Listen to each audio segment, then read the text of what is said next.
ព្រះអង្គដ៏ខ្ពង់ខ្ពស់ព្រះអង្គដ៏ខ្ពង់ខ្ពស់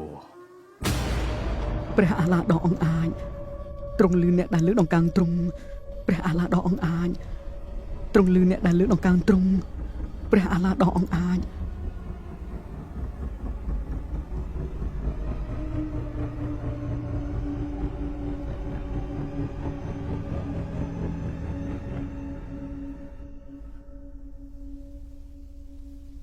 សូមព្រះអាឡាប្រទានពរ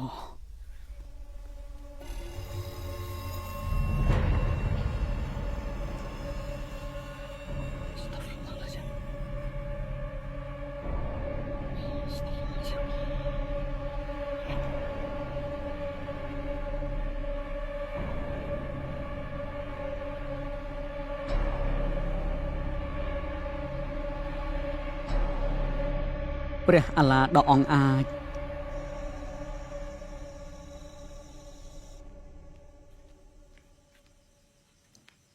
រិនហើយនុនណែណារិន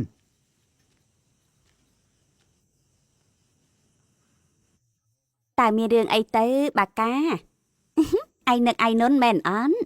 យើងកំពុងតែច្បាស់លាស់ណាឯងមិនគិតថានៅទីនេះចម្លែកទេហ៎ភូមិនេះចម្លែកណាស់ហ៎គេមិនឲ្យយើងសូត្រធម៌អាសានទេហើយពេលយើងអធិដ្ឋានទិសដៅគីប្លារបស់យើងបដូរទៀតវាចម្លែកអត់ទេអញអធិដ្ឋានហើយនៅគឺយើងមកខែតាំងពីយើងមកណាយើងមិនដែលលើអាសានគេហៅចេញមកទេមែនតើបើគ្មាននរណាហៅឲ្យសូត្រមុនហើយគ្មាននរណាសូនហេតុអីបានជាមានបន្ទប់សូត្រនៅខាងក្រៅដែរហ្នឹងហើយ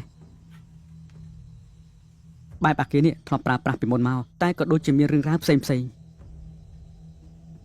តាំងពីចំនួនខ្យាការីវិញ្ញាណបិសាចដូចជាក្របដណ្ដប់នៅទីនោះបដូរមនុស្សមិនអត់មានជំនឿតែវាចម្លែកណាស់គ្រប់គ្នាដណ្ដើមគ្នាប៉ះគេមិនក៏ចម្លែកម្លេះអាបាកាឯងមិនឃើញទេអីគ្រប់គ្នាថើបរាងកាយអាបាគ្រប់គ្នាដណ្ដើមគ្នាប៉ះគេហេតុអីក៏ចម្លែកខ្លាំងម្ល៉េះត្រូវពិតណាស់នុនសន្តិភាពមានចូលដល់នុនមើលចោលដើរហួសកាន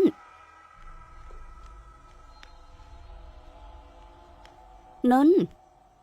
ថៃបានទៅនោះវិញយ៉ាងម៉េចដូចដែលនៅក្នុងទូរទស្សន៍ឬមួយក៏អត់ទេនុននិយាយអីបន្តិចមើលនុន